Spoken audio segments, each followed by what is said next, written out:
What? What are those symbols? The stars in the sky could combine into so many vivid images? Is that a cow? Or cattle? A demon beast that is human on the top half but horse on the lower half? Oh, is that a huge crab?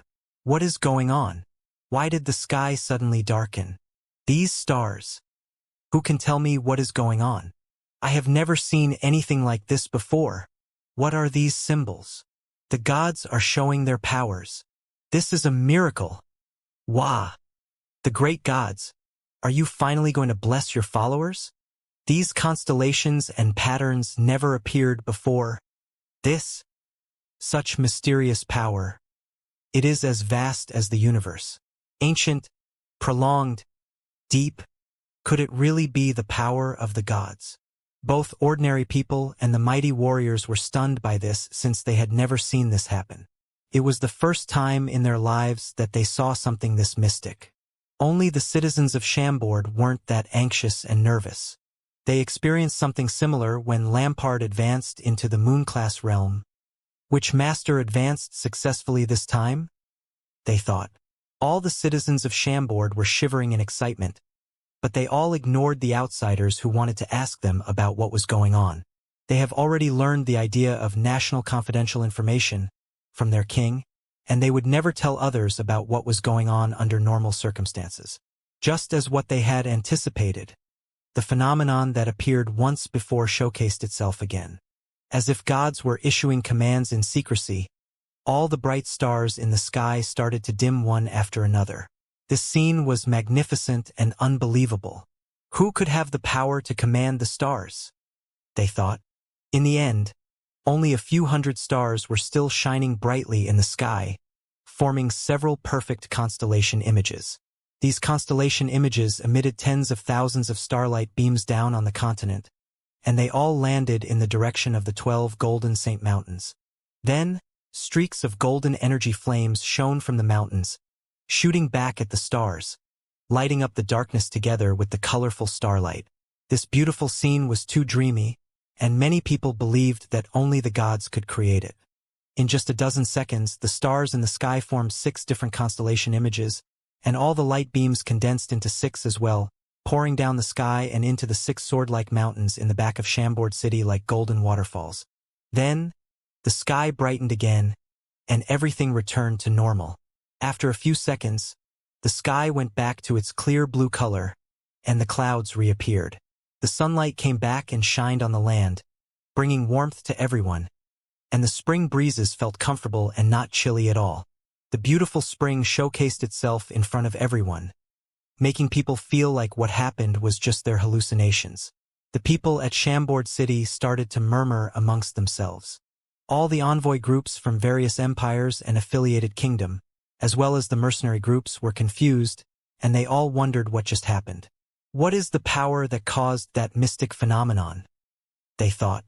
As warriors, they were very sensitive to energy's fluctuations and powers, and they clearly could tell that when the darkness enveloped the land and the starlight shined down on the continent. A type of power that never appeared on the Azeroth continent before showed itself. It was an ancient and mighty power that came to this land abruptly. The origin of this phenomenon was the mountains at the back of Chambord City, but no one dared to enter that restricted and deadly area anymore. In the last dozens of days, various forces had sent their masters into the back mountains to investigate while ignoring Chambord's warning, and there were Moon-class elites among them. However, the people who walk into the back mountains never came back out. After having several Moon-class elites disappearing in that area, no forces wanted to take the risk to see what was really behind Chambord anymore. Even though people believed that it was the king of Chambord who killed those Moon-class elites, they couldn't do much. After all, they were in Chambord's territory, and the back mountains were the restricted area. It was them who broke the rules, so they couldn't bring this matter up to the king. Therefore, the mountains at the back of Chambord City became a dangerous place that could change people's expressions when it was brought up in conversations. What happened today instantly made all the forces to use their intelligence networks to get information about the phenomenon. This sudden change made the people who were making plans in secret have an ominous feeling. Therefore, they wanted to get to the bottom of things. Even though Chambord City seemed upbeat and celebratory at the moment, There was a huge storm brewing in the darkness. Inside a quiet courtyard at Chambord City, there were 4 mercenaries of the Windhorse mercenary group, standing each side of the gate, and they looked quite vicious. It was clear that they were on their guards. Many people were in the courtyard. The man with the cross scar on his cheek and the red bandana on his forehead was sitting in the middle of a big stone desk, and he was talking to the people around him. Since they were mercenaries who traveled around and took jobs in wars between empires, they were filled with murderous spirit and viciousness. Some of them had swell marks on their cheeks, and they were the people who were threatened by Owen this morning in the restaurant. What is that chick from the Fire Blood mercenary group thinking? Why does she want to go to that place to meet? Otherwise, we wouldn't have caught the attention of the people from Chambord City. A mercenary growled. However, that mage chick is hot. Her figure is perfect, and her skin is so smooth. Damn. If I can ride her once, I'm willing to die afterward. The other mercenaries all laughed recklessly after hearing that, and only that man with the cross scar on his face looked worried as he frowned. This man's eyes shone as he looked at 4 wooden beams that were glaring a little in the yard. He didn't participate in the spicy and lewd discussion with other mercenaries. Ever since the meeting in the restaurant this morning, they listened to the command of their superiors, and they had been staying at this courtyard and didn't leave. However, for some reason, he still felt like people were monitoring them. We shouldn't stay here anymore. I have an ominous feeling, and we must leave. Tell the brothers to hide and go into stealth the old way, and let's make our move when the dragon hunt operation initiates tomorrow. The man with the cross scar on his face said nervously as he suddenly stood up and slapped the stone table. The mercenaries who were engaged in the spicy topic were surprised, and someone asked, "Captain, everything seems normal up to this point. I think you are a bit too sensitive." "I hope it is just me being too sensitive," the man with the cross scar frowned and said. But at this moment, he suddenly shut his mouth, and his pupil instantly contracted. As his expression changed, he grabbed onto his weapon and looked in the direction of the gate. The other mercenaries who were sitting by the table were confused, and they looked in the direction of the gate as well. Then, they were all shocked, and they jumped up and grabbed their weapons with hostility on their faces. They weren't sure when he had arrived, but a man was standing by the gate of the courtyard in silence. He was a man who they were familiar with. He was a man who they could never forget. He was Michael Owen, one of the 4 spikes under the command of the King of Chambord. Even though he was only a young man who was about 14 years old, he looked quite mature. This arrogant black knight from the morning already switched to a tight-fit warrior suit that was made from the fur of an unknown demon beast, and he looked very impatient as he stared at the mercenaries like a beast that was looking at his prey. "Mr. Owen, how come you are here?" the man with the red bandana and the cross scar asked emotionlessly. At the same time, his grip on his war blade tightened, and he made a hand gesture behind his back. The more than 20 mercenaries in the yard spread out in silence, and each took a position. They formed a vague array formation, surrounding Owen in the middle. "Dragon Hunt Operation. What is this operation that you just mentioned?" Owen frowned and asked as if he didn't notice the changes around him. Dragon Hunt Operation was the only useful phrase that he heard after hiding in this courtyard for more than 10 hours. If this captain who had the red bandana didn't discover the strangeness and wanted to move out, he wouldn't want to come out this quick and disturb them. The captain of the mercenaries licked his blade and suddenly smiled viciously. "Since Mr. Owen wants to know, we will tell you. It is simple. We are going to hunt down and slay the evil dragon that is known as the King of Chambord." As he said that, the red warrior energy flame started to shine on him. Also, the mercenaries surrounding Owen also closed the distance between them and Owen quietly. "Oh, since you are willing to talk, why not say more?" Owen also licked his weapon, which was a black dagger, as excitement appeared on his face. "If you want to know this much, ha ha ha, ask the Grim Reaper in hell yourself. Ha ha ha ha. Fire Python's kiss." The man with the cross scar on his face suddenly attacked, and heavy blade in his head turned into a huge fire python. This was the illusion created by the 5-star combat technique, and it made a series of deep muffled noises as well, enough to disturb opponent's mind. This python made from fire dashed forward in an unpredictable pattern as its belly rubbed against the ground, leaving deep trails in the ground. It quickly approached Owen, and it opened its big mouth and flicked its tongue, biting toward Owen mercilessly with the fire elemental warrior energy. At the same time, all the mercenaries in the yard jumped at him. This was a battle array the mercenaries in the Windhorse mercenary group used frequently. Even though it wasn't complex, it was effective. Many people could use it at the same time, and their powers would be increased by many folds temporally. If the timing was right and they were in place, they could even kill Moon-class elites. They rarely missed their target. The violent warrior energies instantly enveloped Owen. The man with the cross scar was thrilled, but a gust of cold wind blew by his back. He instantly felt like a poisonous snake was targeting him, and the chilling and dangerous sensation overflooded his nerves. Damn it! He has helpers! Damn it! At this moment, this captain of the mercenaries finally understood that Owen wasn't working alone. He had comrades who were also hiding in the dark, and they suddenly targeted him and struck toward him. At this critical moment, this man with the cross scar no longer had time to deal with Owen.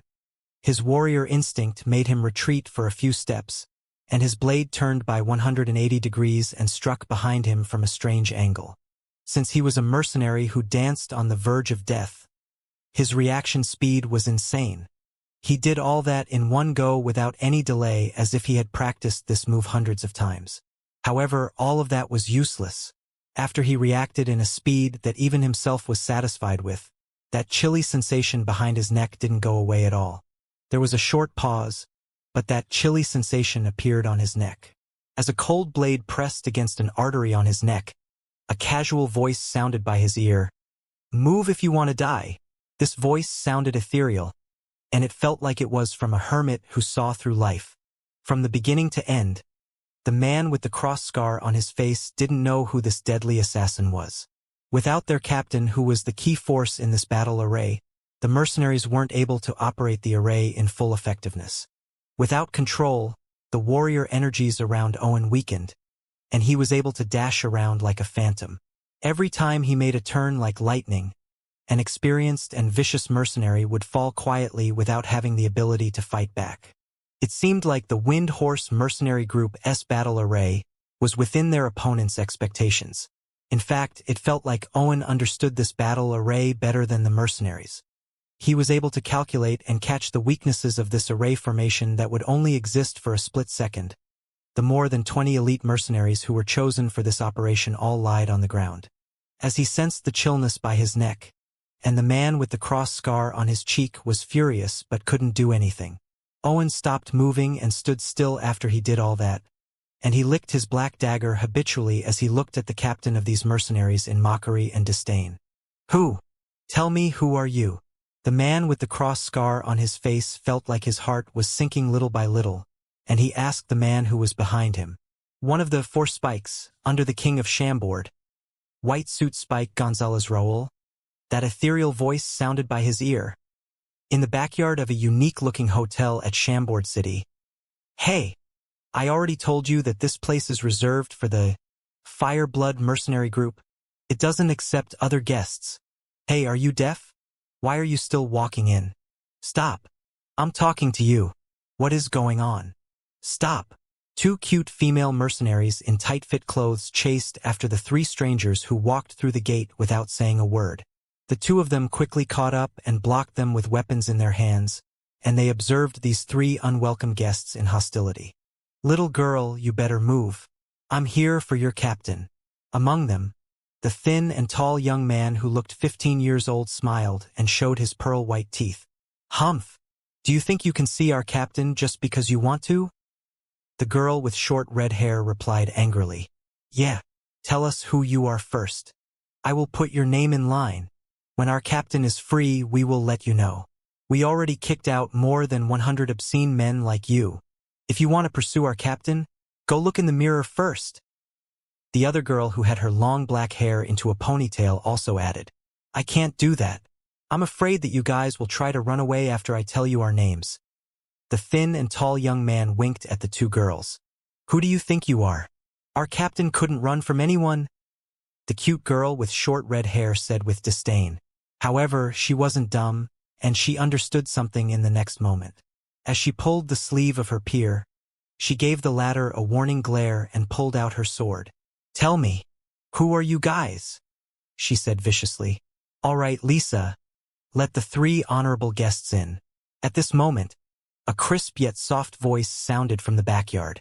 Then, a beautiful woman who was wearing a black mage robe and had a colorful parrot-like demon beast on her shoulder walked out. "Captain Laura, the girl with the short, red hair tried to explain. "Hee girl, they are masters under the King of Chambord's command. How can you stop them? Move away quickly or these misters might punish you."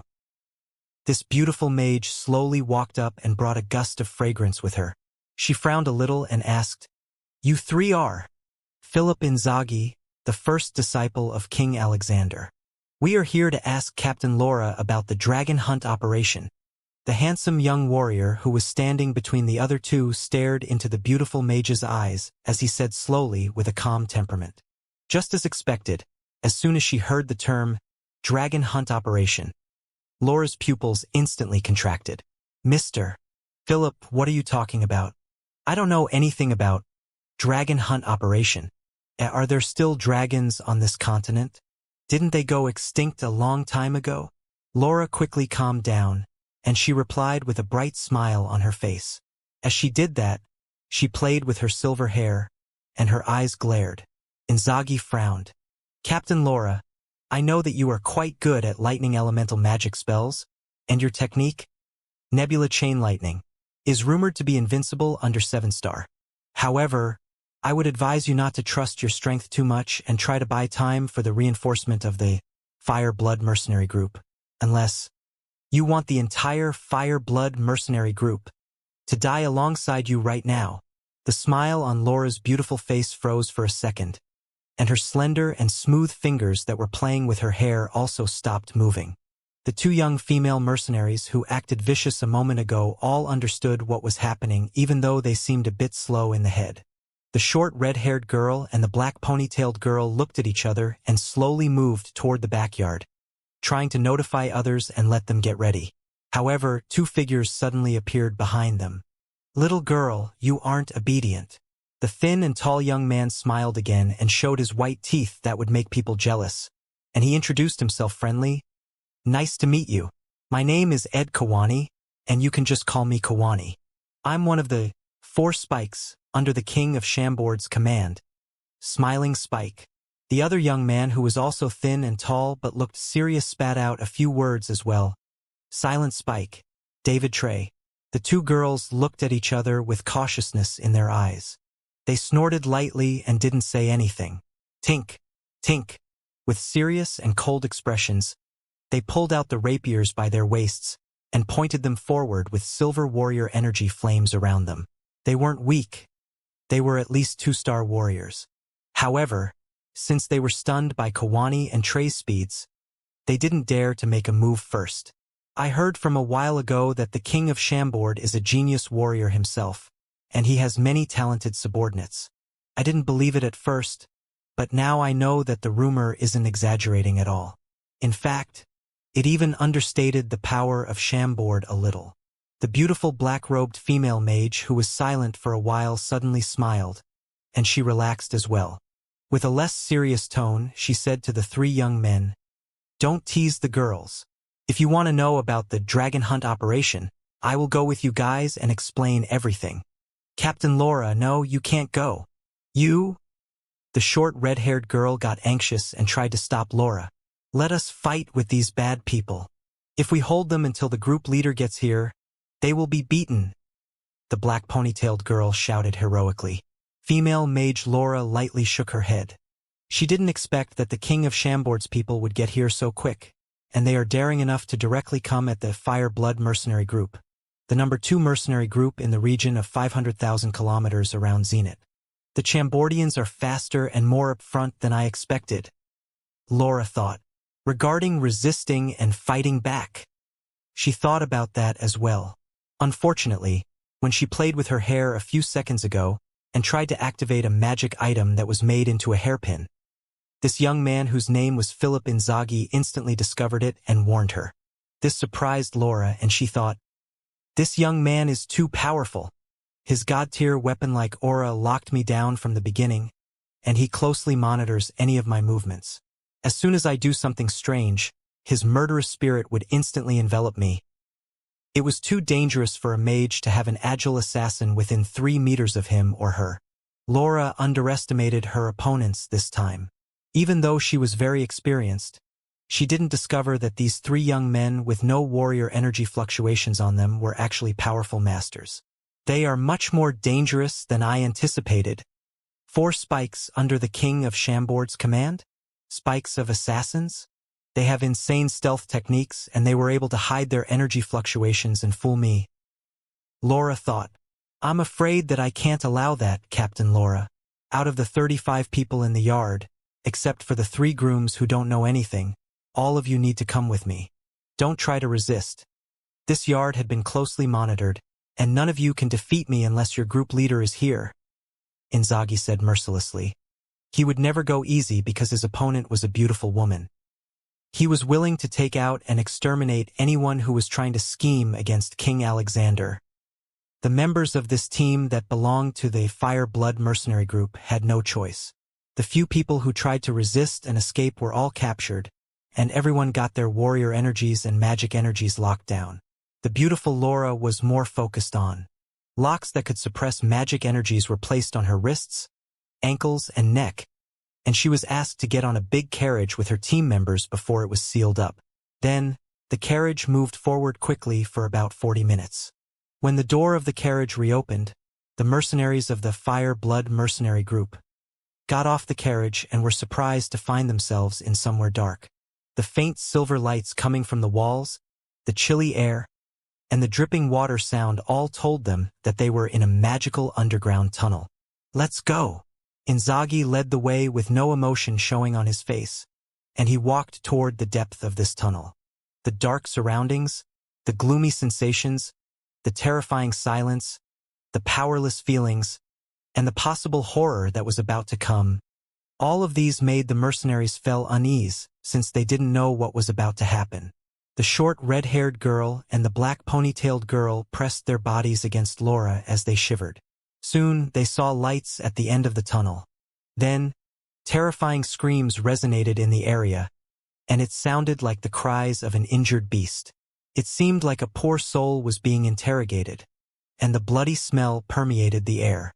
They walked out of the tunnel and was in a big underground hall.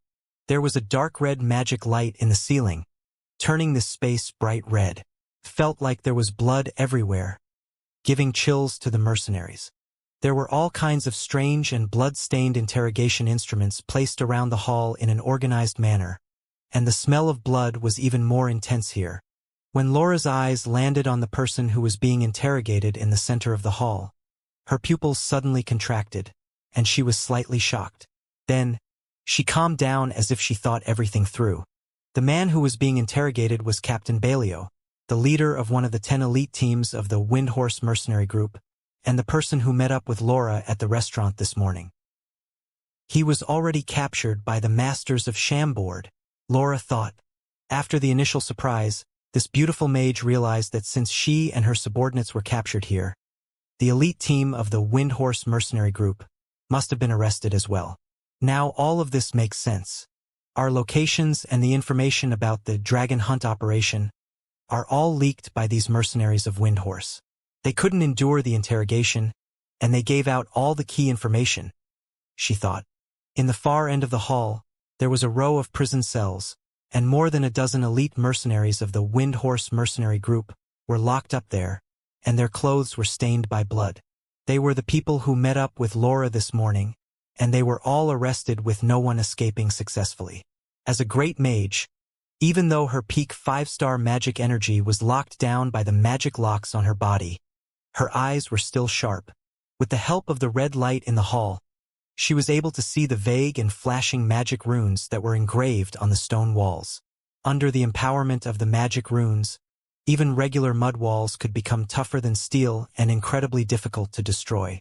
What surprised this beautiful mage even more was that even though she mastered all kinds of magic runes, She couldn't understand the runes that were engraved on the walls, nor could she comprehend the magic pathing theories behind all this. She felt like these runes were similar to the legendary magic runes from the mythical era, where it felt like each rune had a life of its own. All the runes were expanding and contracting in a unique pattern as if they were breathing. As it moved, the ancient magic energy sensation would appear and disappear as a result. The Chambordians are too powerful and too resourceful. How? This prison is so tough that probably a moon-class elite couldn't even break it. Laura was shocked by her discovery. Behind her, all the mercenaries of the Fire Blood mercenary group were shivering with pale faces. There were all kinds of strange interrogation instruments around, and they made these newcomers feel desperate in silence. Each of the instruments had blood on it, and they made the mercenaries understand the feeling of being interrogated by just looking at them. They knew that it would be worse than death. In addition, this place was lit with the bloody red light, making it feel like the mythical hell. Before the interrogation started, some people out of the 32 Fire Blood mercenaries were also terrified, and their teeth clenched repeatedly as they shivered, creating a series of noises. You couldn't really call them cowards. Even the heroic warriors and tough masters in battle might not be able to resist against lethal interrogation methods. In the middle of the hall, except for Balio, who had the cross scar on his face, there were a few other mercenaries of the Windhorse mercenary group who were being interrogated as well. They were stained by blood, and they defecated uncontrollably as they screamed in pain. The mercenaries of the Fire Blood mercenary group saw a tough man, who didn't look scared at all before the interrogation, collapsing after being placed on an instrument that didn't look scary for less than a minute. As he cried and begged, he told the Chambordians about everything he knew. This was too terrifying. The short red-haired girl and the black ponytailed girl were so scared that their cute faces changed color, and they almost cried. They had never seen such cruel scenes before, and they held onto Laura's arms tightly, looking like little chickens that were under the protection of the hen. As the red light flashed, the bloodiness permeated into the surroundings. This chill and gloomy place was under Chambord's prison that was known to people. Little Black Room was the prison that most people know about, and this was, hell, the real gruesome prison of Chambord. If Captain Laura is willing to tell us what we want to know without holding anything back, you guys could probably escape the tests put up by these scary instruments, Inzaghi said calmly as he looked at this beautiful silver-haired mage.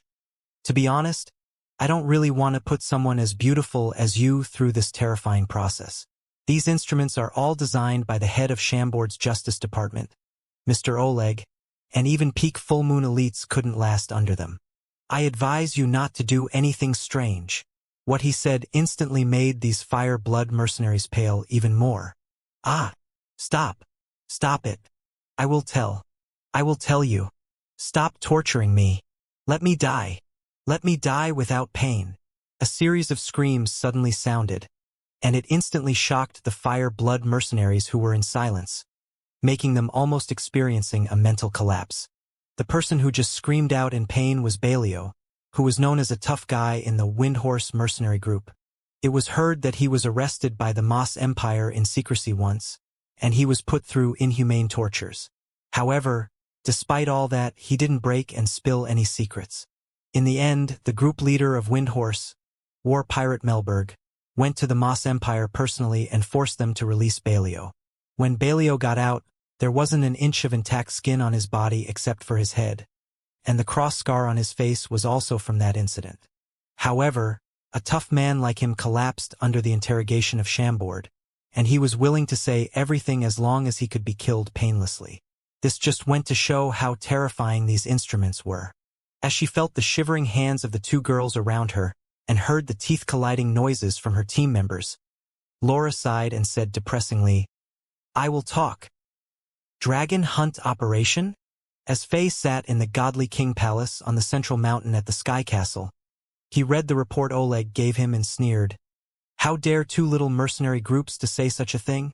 It seems like they think our Chambord is a soft piece of dough. Right now, Fatty Oleg was already more than 2 meters tall. The fat on his body didn't decrease after he reached Moon-class realm. Instead, he got even fattier. After hearing Faye's words, he smiled flattering and said, Yeah, my honorable king. Please allow me to lead a troop and go to the residences of these two mercenary groups. I'm sure that I could wipe out all of these 20 dragon hunt teams, and I will let them know that Chambord isn't easy to mess with. Get out. Faye kicked Oleg in the butt and said, "It seems like you want to fight with people after you advanced into Moon class. What? You are still not satisfied after interrogating these people? Remember, don't start a fight unless the opportunity is right. If you damaged the flowers and decors in the city, do you have the money to pay the fines? You don't need to do anything at the moment. Just stay alert and wait." Okay, okay, okay. I will remember that. Even though this flatterer looked sad and bitter, he was happy on the inside. Every time he was kicked in the butt by the king, he would feel refreshed. There are many officials in Chambord. Why His Majesty is only so casual with me? This means that His Majesty cares about me and knows my loyalty, he thought. Go and tell Inzaghi to make his moves. We have to gift them back. Take out all the dragon hunt teams in the city according to the information that this Balio and Laura gave us. Remember, don't poke those two group leaders just yet. They are more powerful than Inzaghi. Other than that, Inzaghi and the guys could do whatever they see fit. As Faye said that, he threw a sealed scroll to Oleg and added, "The detailed plans are in the scroll, so just give it to Inzaghi. You guys do what is appropriate, and you don't have to come to me to ask for permissions. Before the wedding day, I need to cultivate in seclusion." "As you wish, my lord." Oleg took the scroll and ran out of the palace. Faye shook his head powerlessly. This fatty was still a hardcore flatterer and wasn't too interested in cultivation. He probably can't advance into Sun class in the future. However, since he is so loyal, I will help him when I can, Faye thought. When he thought back to the dragon hunt operation, his expression turned cold. These ghosts and clowns all jumped out at the same time. Great. This time, I will capture you all. None of you can get away. Faye's order meant that the sickle of the Grim Reaper was starting to claim lives. The troops of Chambord didn't move. From the beginning to end, only Inzaghi and the Forspikes moved.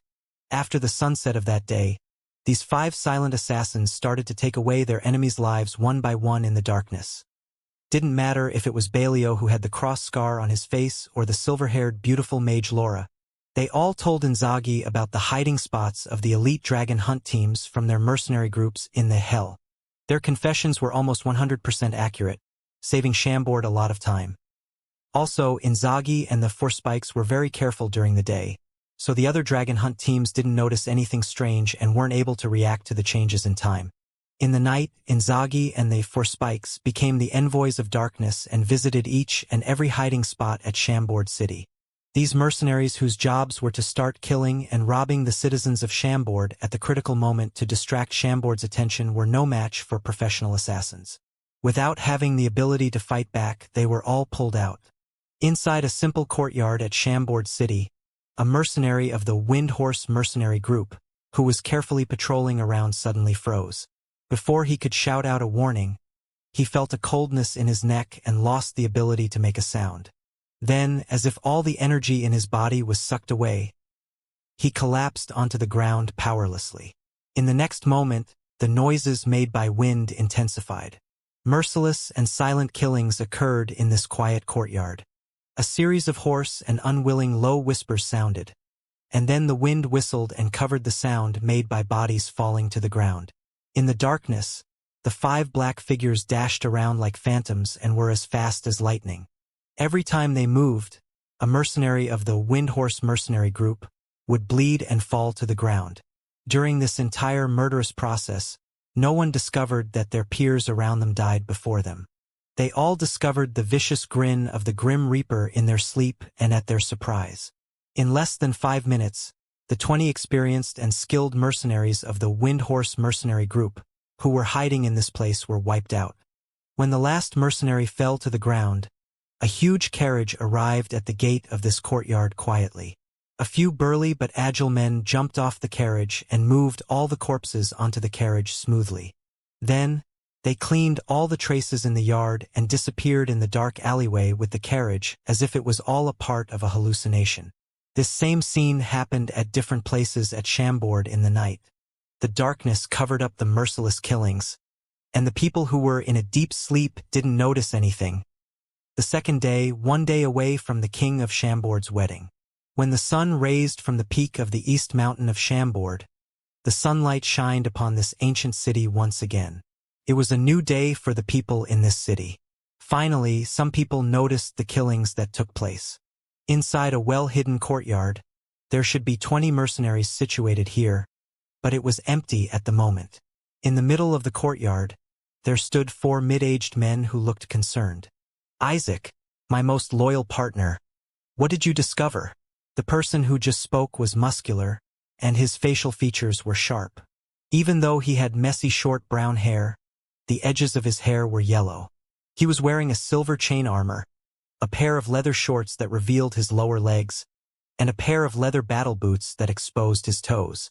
He was about 45 years of age, and he looked energetic like a lion that was at its peak.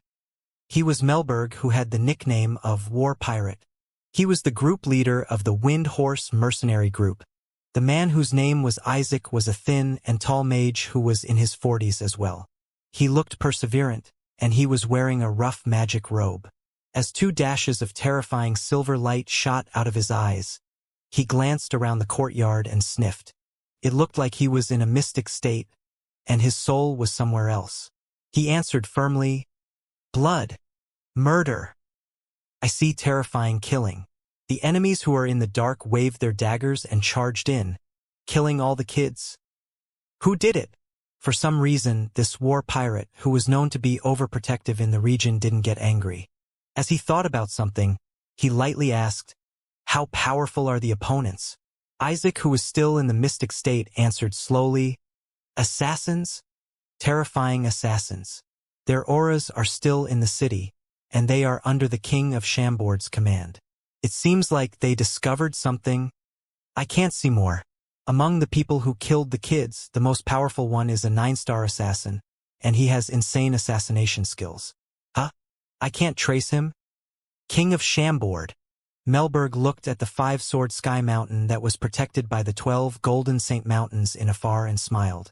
"He sure is a clever kid. He finally discovered the strangeness? He sure is powerful. He is able to pull out all the teams of elites that I chose myself in a night. No wonder those people are concerned about him. Unfortunately, he is still too weak, and this little dragon that hasn't matured yet is going to be slayed. There are too many powerful masters involved in this operation, and even that force is in. Ha ha ha, we will just record this massacre on the book for now, and we will clear it on the night of the wedding. Let's go. Tell the masters in other areas not to move." After he said that, energy flames flashed, and all 4 disappeared. They were all Moon-class elites. At the same time, in the big hotel that the Fire Blood mercenary group rented as their temporary headquarters. By the window on the 4th floor, which was the highest floor, there stood a figure who was wearing a delicate gold mask and a large fancy robe. It was hard to tell whether this person was a male or a female. At the moment, the hands were behind the back of this person, and this person was looking at the crowded street outside this building. All kinds of celebratory decorations were hung on the streets and the buildings, and it was clear that the citizens of Chambord were enjoying this atmosphere. "Did you guys find cues? Where did Laura and others go?"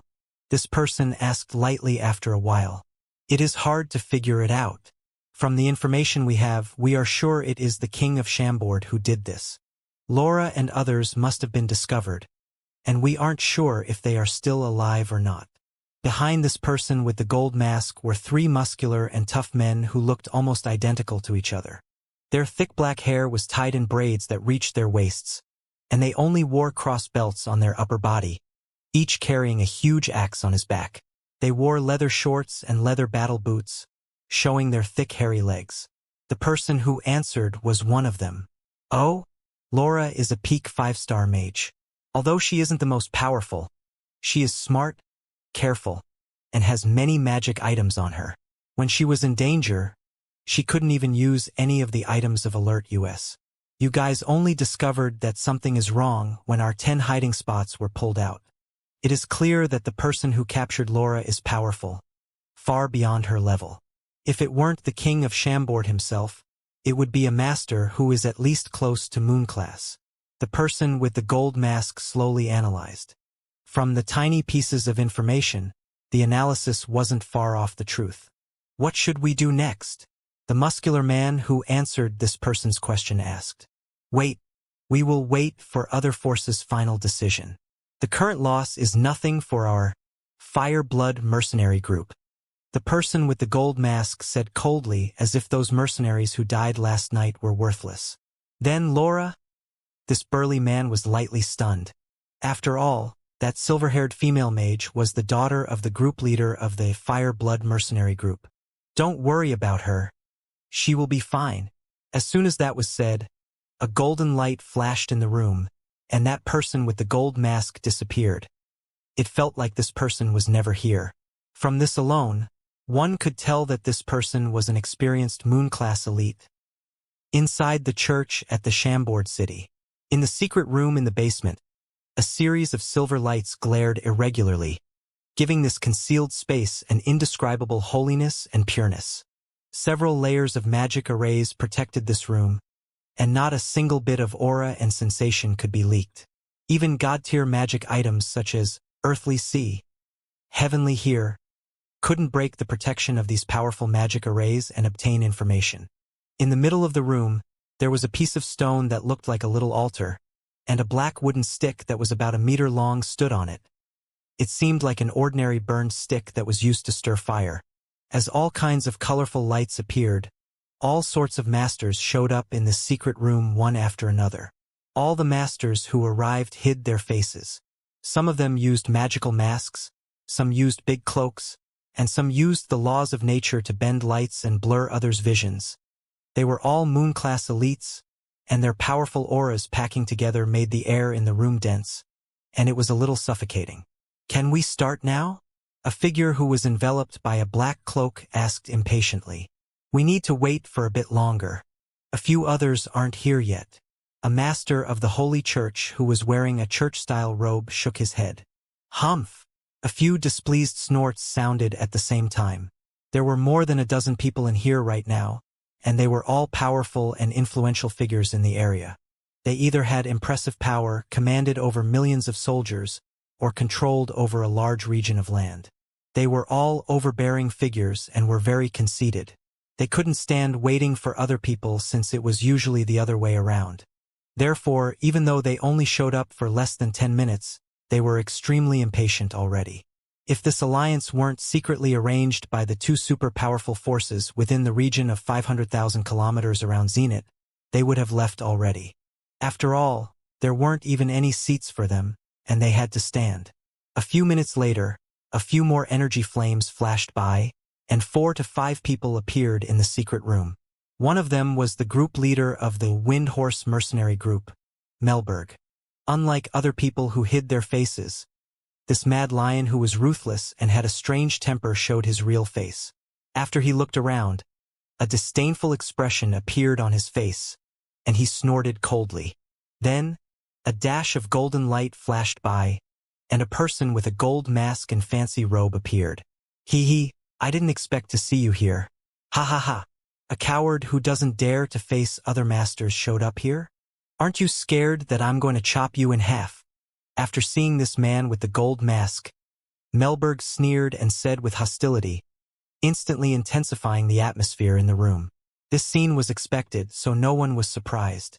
The Windhorse mercenary group and the Fire-Blood mercenary group were the two most powerful mercenary groups in the region, and there was steep competition between them. For the last dozens of years, they battled with each other frequently, and the blood that dripped from their direct and secret fights could form rivers and lakes. They saw each other as mortal enemies, and they wanted the other party to disappear as soon as possible. Therefore, as soon as War Pirate Melberg and this person with the gold mask saw each other, they got combative. However, faced with the provocation of the War Pirate, the person with the gold mask didn't respond, acting like a piece of hard ice. Melberg knew he couldn't really attack this man right here right now, so he just sneered and gave a lot of pressure. Okay, since we are all here, let's get it started. First of all, I'm honored that you all can be here. As the atmosphere started to tense up, a strange voice that the people in the room never heard of before suddenly sounded. Everyone was shocked. Until now, they didn't notice that there was a person beside the black wooden stick on the stone altar. A cloud of silver energy enveloped this person. The people in the room were the most powerful masters in the region. With their forces combined, they could instantly conquer numerous empires and change the power dynamics of a part of the continent.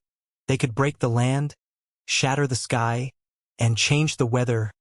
Almost no one could run and hide from these people. However, none of them noticed that there was this person in the room. They didn't know how he got here, and they didn't know when he got here. Such terrifying power! Everyone thought to themselves. They all suddenly thought to a name, and they shivered a little uncontrollably. Even the lion-like Melberg put away his arrogance and quieted down. I will keep it short. We are all here for one reason, and it is to exterminate the king of Chambord before he grows into a cold-blooded, murderous butcher. We need to take him out before he matures, and it is the only way for us to make sure that the power dynamic in the area doesn't change, the second Yasin won't appear, and endless wars and bloody scenes won't happen. Therefore, we have to do this. It is for the peace of the continent. This person who was enveloped by the silver energy said slowly. He didn't exert any force or energy when he was speaking, but his monotone speech made people wanting to kneel and worship him out of respect and fear. Of course, according to our information, there are a lot of treasures in Chambord City. 1 month ago, the king of Chambord entered the core region of the mythical palace, and he got many natural treasures and herbs. In addition, there is the accumulated wealth of Chambord, such as its magic civilization. If we can kill the king of Chambord, the treasures will be distributed according to the contribution of each party. I can promise that our force wouldn't take any of the treasures. This mysterious person's voice sounded in everyone's ears. Mister, your party wants to conquer the Chambord kingdom and kill the king of Chambord. But you are not interested in the wealth? What are you after exactly? War pirate Melberg was blunt, and he asked the question on his mind without fear.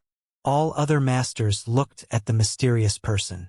It was clear to all of them that this mysterious person wasn't here just for fun.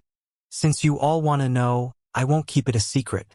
I only want one thing from Chambord. A person, a woman.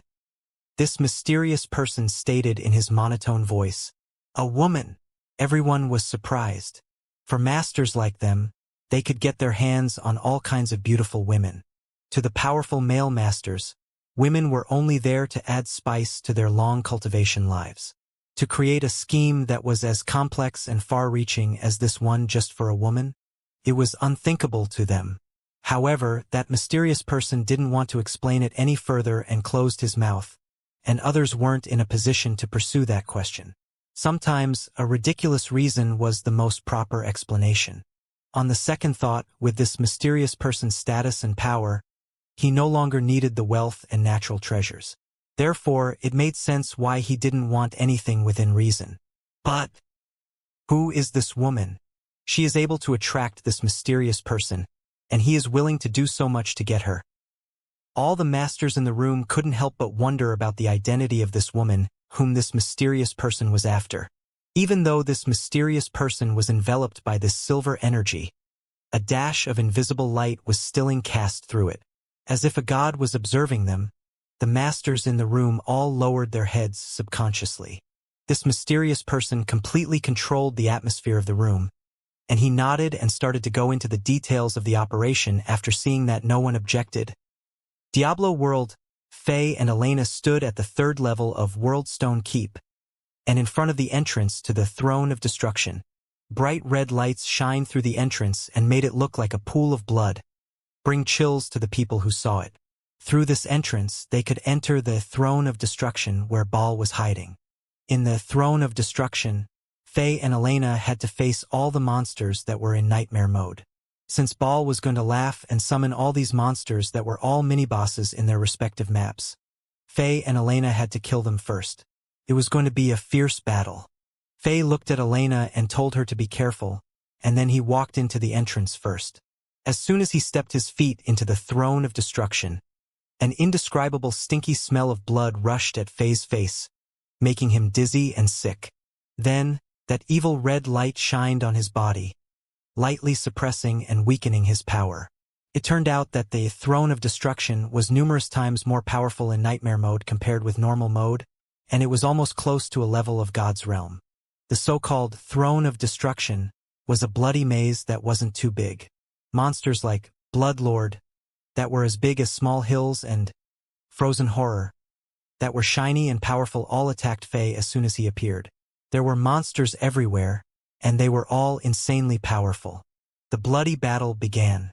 It was a tough battle, and it took Faye and Elena over an hour to clear the monsters in this area.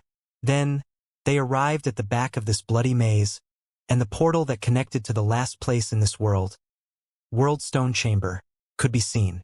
However, Ball was standing on the stone stairs that led to the portal. As it started to laugh crazily, it summoned numerous monsters to attack the two. It was another lengthy and bloody process.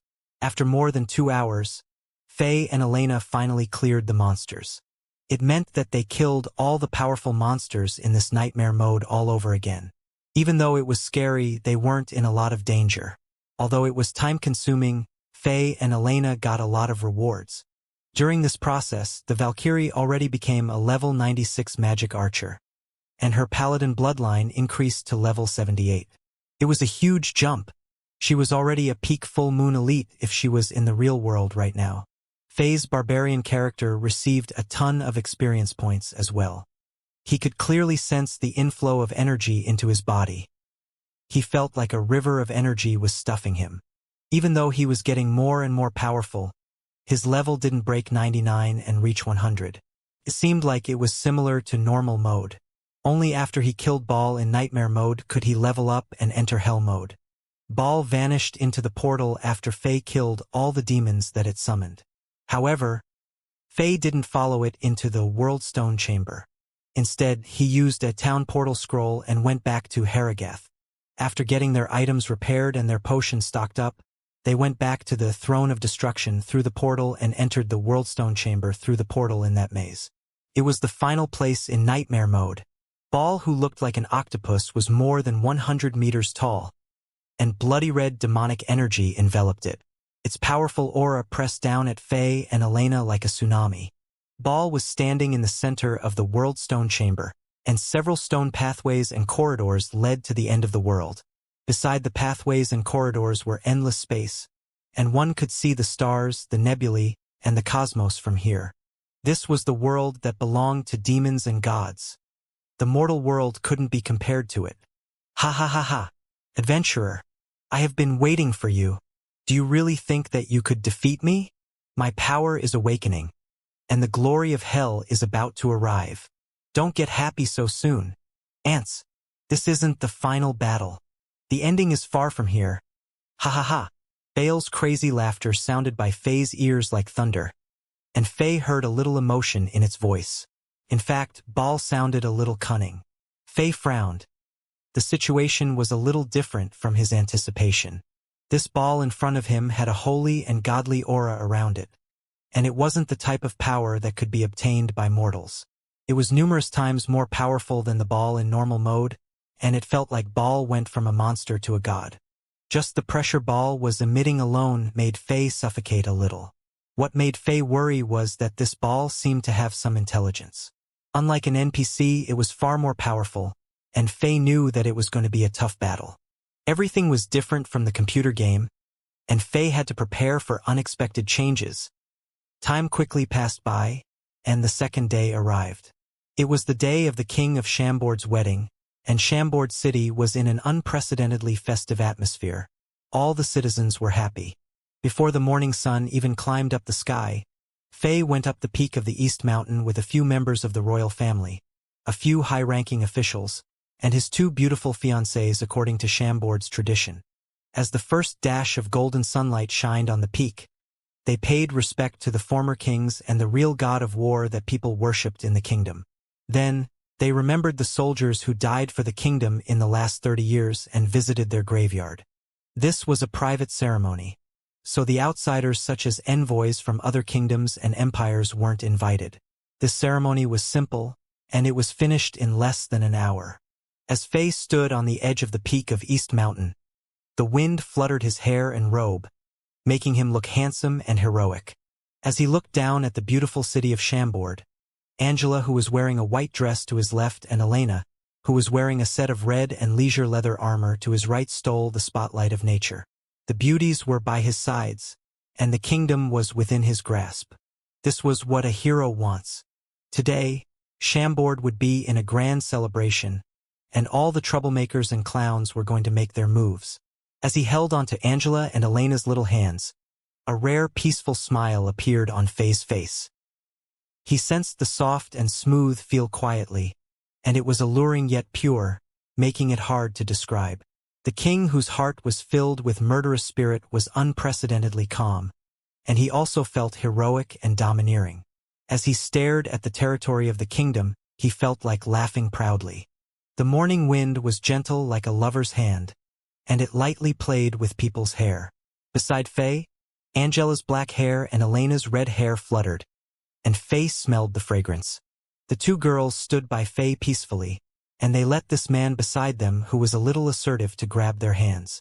Angela blushed a little, but she also felt like it was very sweet. It was an indescribable and satisfying feeling. Beside her, Elena felt that sweetness in the real world for the first time.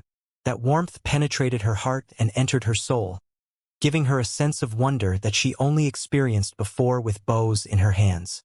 As the strands of golden sunlight shined onto the three people, they looked like they were meant to be. At the moment, the Saint Seiya's, the bylaw enforcement officers, and the officials stared at the three of them and felt intoxicated. All of them felt like in this world, there weren't going to be people more perfect than the three of them together. They stole the spotlight from nature. In just a few moments, the sun climbed from the peak of the East Mountain to the sky. The golden sunlight directly shined onto the land, dyeing the world into a golden color. The beauty of nature intoxicated the people, making them want to protect it at all cost. Such beautiful scenery. Fei sighed and suddenly thought of something. He sniffed a little and said, the weather sure is chilly. Angela, be careful and don't get a cold. You and Elena should go back and prepare first. A bit of redness appeared on Angela's white, jade-like skin, and she nodded cutely. She turned around and held onto the Valkyrie's hand, and they smiled at each other. Then, under the protection of warriors such as Cygnus St. Ed Hazard, they went back to their magic carriage and went down the steep mountain. Fei stood at the peak of the East Mountain facing the cliff, and it felt like he was thinking about something. For a long time he didn't move or say a word. Suddenly he opened his eyes. Lights shined out of his eyes, and he looked at the location a few thousand meters away in the sky. In the next moment, a series of minuscule ripples appeared there, as if the surface of the river that got moved by the wind. However, it soon disappeared as if nothing ever happened. Humph! Fei sneered and didn't say anything. His body shivered, and he directly disappeared from the peak of the East Mountain like a phantom. At the same time, a figure who was dressed in a tight armor appeared more than 10 kilometers away. He looked a bit messy, and his eyes were the only things that were exposed on his body. He was short like a midget, but his hands were bigger than ordinary people. He was wearing iron claws on both hands, and dashes of silver energies flowed around in his palms, looking very chilly and scary. Right now, he looked a little concerned as he looked back at the peak of the East Mountain. This is strange. That stare sure is terrifying. I'm scared? How? Damn it. Damn it. Damn it. Could it be that I'm discovered? Impossible. My heart of space technique has never failed me, and I have never been discovered by a moon-class elite. It must be a hallucination. Since my job is to take the money and kill targets. I will let you know what I'm capable of tonight, King of Chambord. I will let you know how terrifying the Dark Shadow Tentacle Assassin really is. I couldn't wait. I can bring the skull of a powerful king back to the organization to decorate the Dark Shadow Palace. As he murmured in surprise and anger, this short dwarf shattered like a busted bubble and disappeared. The time passed by. When it was noon, all kinds of celebratory events were already happening. The Chambordians walked onto the streets and started all kinds of performances. They wore the fanciest clothes they had fresh flowers in their hands, and poured cleaned water onto the streets. The fragrance of the tree leaves permeated the air. It was clear that the city strengthened its protection forces. The bylaw enforcement officers and the Saint Seiya's were patrolling almost every street. According to the pre-release schedule of the royal family, the formal wedding ceremony was going to take place on the biggest square in the city after the night arrived, and the first streak of starlight shined on the continent. By then, almost all the citizens in the city would participate. The king would ride on his horse and go to Minister Bast's mansion first to pick up his 2 fiancées with his guards, and they would march toward Tiananmen Square to begin the celebration. Everyone was looking forward to the nightfall.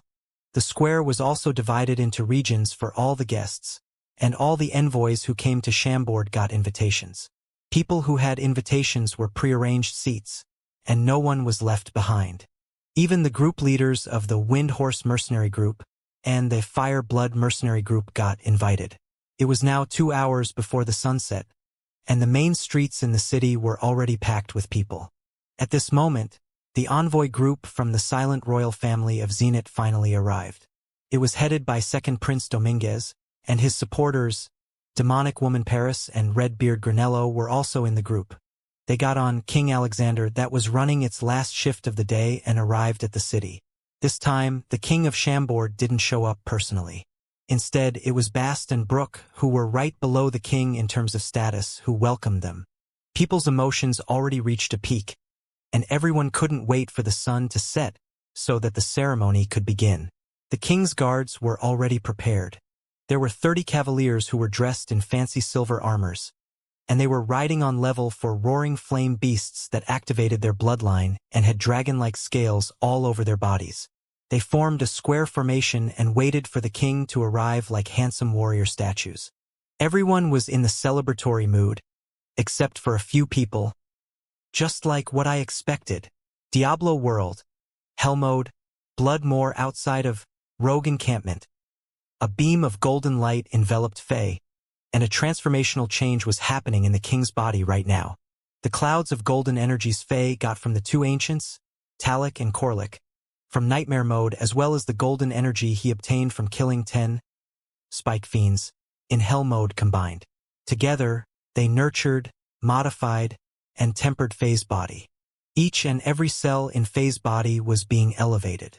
Slowly, Faye surpassed the realm of peak full moon and was marching toward a higher level. A similar situation took place when Faye leveled up from normal mode to nightmare mode. 10 minutes before the daily gaming time was up for Faye last night, he and Elena finally defeated the Superboss Ball in the Worldstone Chamber in nightmare mode. It was a hard and bloody battle. With some intelligence and combat instinct, Ball was the nightmare opponent to all its enemies. It was powerful and close to the realm of gods, and it also learned to self-heal during battle. Therefore, before its mana was depleted, it was invincible. In this exhausting battle, Elena used up all the arrows that she prepared, and she had to use her second bloodline, Paladin, to continue battling and healing Faye. Faye, on the other hand, used up all the potions that he stored in his storage space. Except for the 3 items in the Immortal King item set: Immortal King Soul Cage, Sacred Armor, Immortal King's Stone Crusher, Ogre Maul, and Immortal King's Forge War Gauntlets. All of his other items, such as his helmets, rings, and boots, were all destroyed during battle. In the end, he was almost battling naked. Of course, Bale's death brought Faye a lot of rewards. First of all, it gave Faye a vast amount of experience points, helping him to break through Nightmare Mode level 99 and giving him the qualification to enter Hell Mode. Also, Elena became a level 98 magic archer, only 1 level away from being able to join Faye in Hell Mode. Then, Ball gifted Faye items in the best item sets. To Faye's surprise, he got lucky again and received another component of the Immortal King item set: Immortal King's Pillar War Boots. This delicate black metal war boots covered up Faye's lower legs and feet that weren't protected by the Immortal King's Soul Cage, Sacred Armor, before. His ankles and knees were protected by scale-like armors, and his mobility wasn't affected. With the war boots on, Faye didn't feel their weight at all. Instead, he felt as light as a bird. It was clear that the magic properties of this pair of boots were splendid. Defense, 388 durability, 40% faster when walking or running, plus 110 to accuracy, plus 100 to defense, and plus 44 to life, additional properties in the set. Half freeze duration, plus 160 defense, plus 2 to combat skills, barbarian only, and 25% better chance of getting magic items. This meant that Faye already collected 4 of the 6 components in the Immortal King item set. As long as he could get Immortal King's Detail War Belt and Immortal King's Will Avenger Guard, he would have all the components in the best barbarian item set. Valkyrie Elena received the Mavino's True Sight Diadem, which was the headpiece in the best Amazon item set. Mavina's Battle Hymn. This ornamental headband had a mysterious golden gem in the front, and its style looked simple yet ancient. It offered great powers such as increased healing, increased mana regeneration, and increased attack speed. To Elena right now, these properties were all key to her combat abilities. After getting 3 items in the set, she received plus 30 to her dexterity. Since she was already at peak full moon, it helped her step closer to Sun class. In fact, she was only 1 bit away from that realm. To Faye, the most important thing that he got from killing Baal was the Nightmare Mode Worldstone. This was the second Worldstone that Faye obtained. Even though it was stained by the power of hell as well and was very corrosive, Faye had the experience of purifying the first normal mode Worldstone. So cleansing this piece with the mythical altar wasn't going to be difficult. This Nightmare Mode Worldstone contained a lot more energy compared with the normal mode Worldstone, and it was capable of powering anything, including God-tier magic arrays and God-tier combat weapons. It was truly powerful. Faye's instinct told him that the Worldstones were going to be something that Chambord was going to rely on the most. After defeating Baal that night, Faye exited from Diablo World.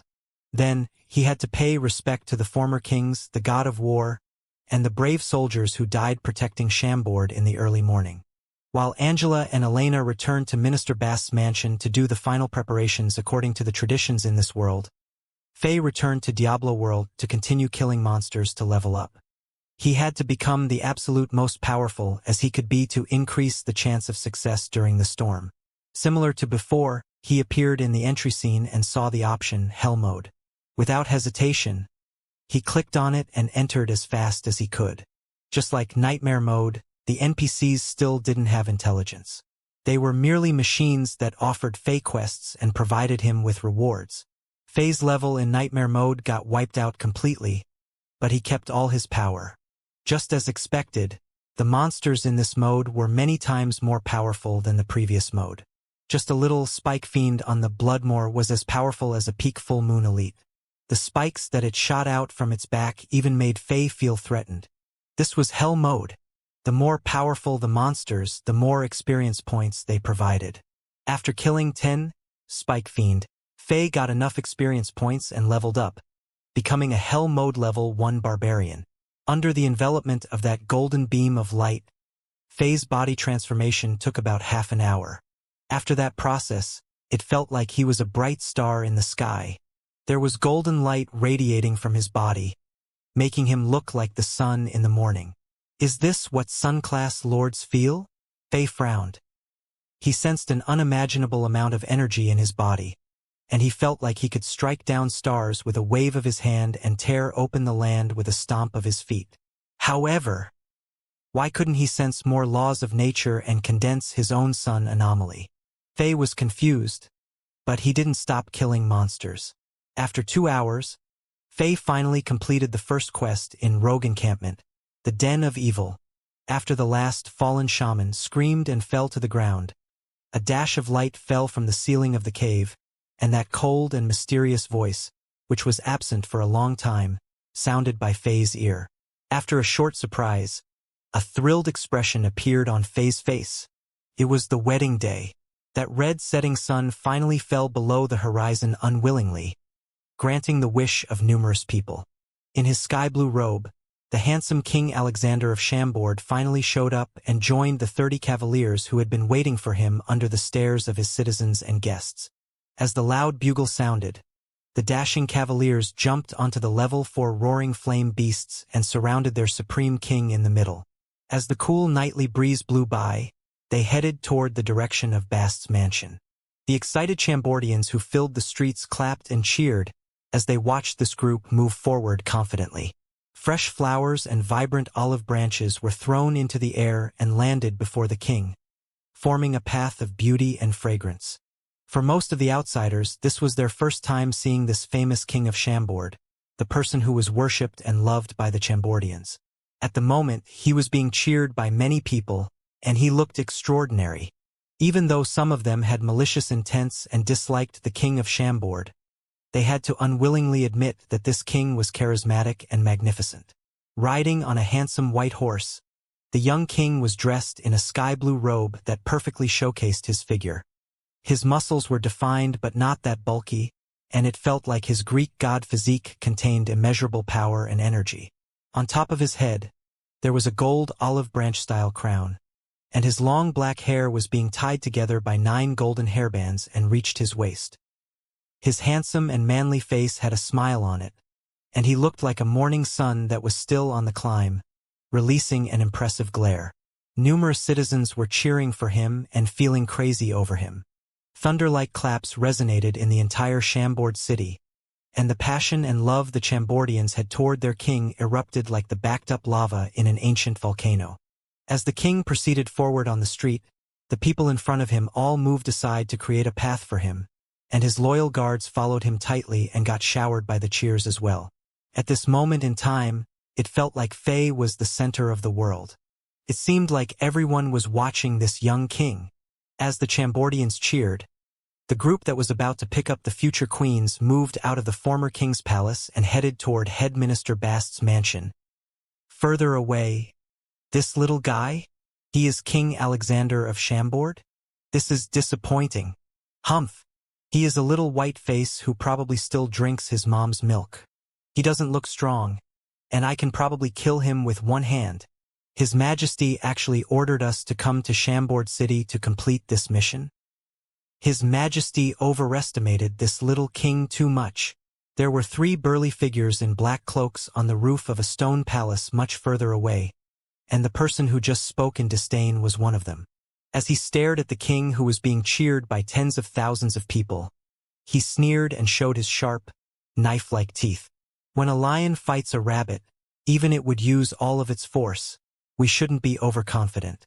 After all, the track record in our intelligence report isn't fake. Another person among the 3 shook his head and said, "The king of Chambord is at least a peak half-moon elite, and he has a powerful warhammer which is probably a semi-god tier combat weapon. He shouldn't be overlooked. Although that is true, what can he do even if he is a peak full-moon elite?" The Dragon Hunt Alliance is comprised of more than 30 masters from many empires. In addition, there are a few old monster-like masters. The king of Chambord is dead for sure.